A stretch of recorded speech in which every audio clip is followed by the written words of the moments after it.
Osteoarthritis is a chronic disease affecting the joints, characterized by degeneration of cartilage and associated joint structure changes.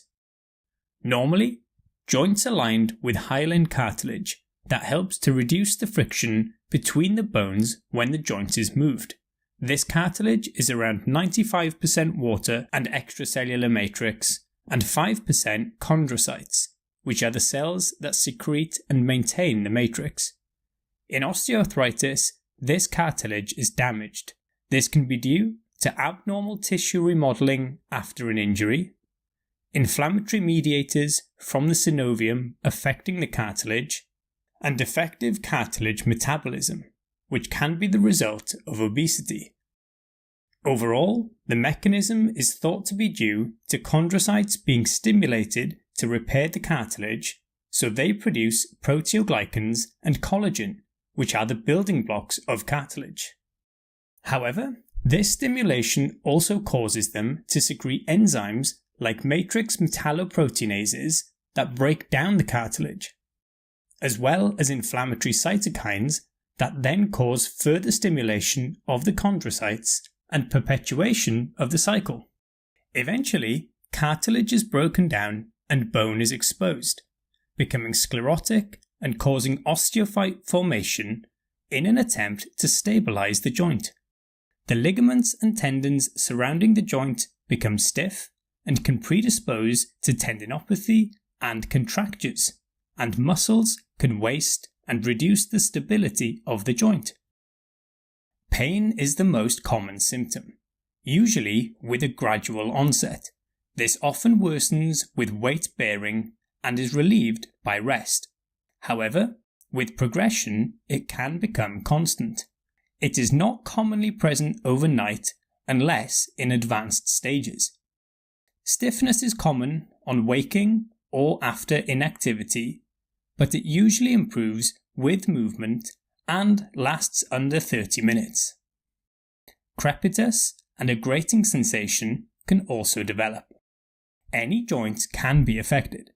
The most common, however, are the proximal and distal interphalangeal joints of the fingers.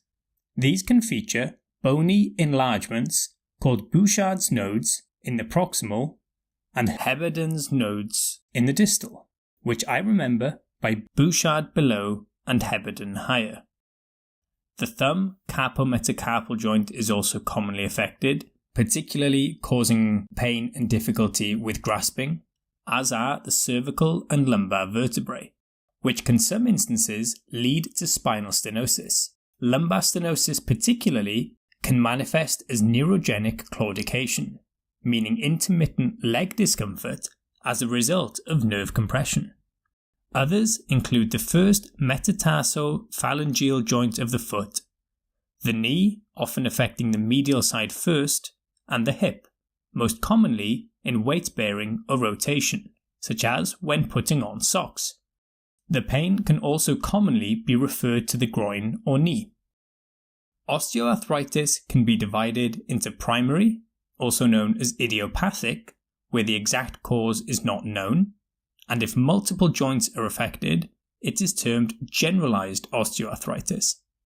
Secondary osteoarthritis can be the result of conditions that alter the joint structure or cartilage microenvironment. Examples include congenital joint abnormalities, significant trauma, other arthropathies like rheumatoid or psoriatic arthritis, gout, as well as metabolic causes like Wilson's disease or hemochromatosis. It is more common in females than in males and becomes more prevalent as age increases, with around 44% of people over 70 having radiological evidence of it. Other risk factors include family history, obesity, repetitive, excessive or abnormal loading, such as in professional sports or occupations, and physical inactivity has also been shown to be a risk factor. Diagnosis is mostly clinical, with imaging done to support the diagnosis. A clinical diagnosis can be considered if there is activity-related joint pain, no morning stiffness, or if there is, a duration of less than 30 minutes, and age above 45 years. Common findings on X-ray can be remembered with the mnemonic LOSS, standing for loss of joint space, so joint space narrowing, marginal osteophyte formation, subchondral cysts, and subchondral sclerosis. Blood tests are not needed for the diagnosis, but in cases of uncertainty can be useful as raised inflammatory markers or presence of other markers like rheumatoid factor or antibodies may point to an alternative diagnosis, like rheumatoid arthritis. Treatment is primarily aimed at reducing pain and improving function. Non-pharmacological management includes physiotherapy to maintain range of motion and improve the ability of the tendons and muscles to deal with joint stress during motion. Immobilization can promote contractures and so is discouraged, and weight loss can help reduce the load on joints and can slow the progression of disease. Supports like knee braces or walking aids can be beneficial in some cases.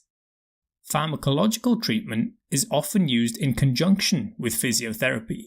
This includes non-steroidal anti-inflammatories, with topical agents being preferred, and paracetamol are common first-line agents, though paracetamol in some studies has shown limited benefit. Topical capsaicin is an option, but is not regularly given, and duloxetine is an option if non-steroidal anti-inflammatories have failed or are contraindicated. Joint injections with corticosteroids can help short-term pain, but are associated with a placebo effect and can increase the risk of cartilage loss. Opioids are not recommended as the benefit in osteoarthritis does not outweigh the potential harms. Surgical options are usually explored after non-surgical therapies have failed, and can include total joint replacements or osteotomies.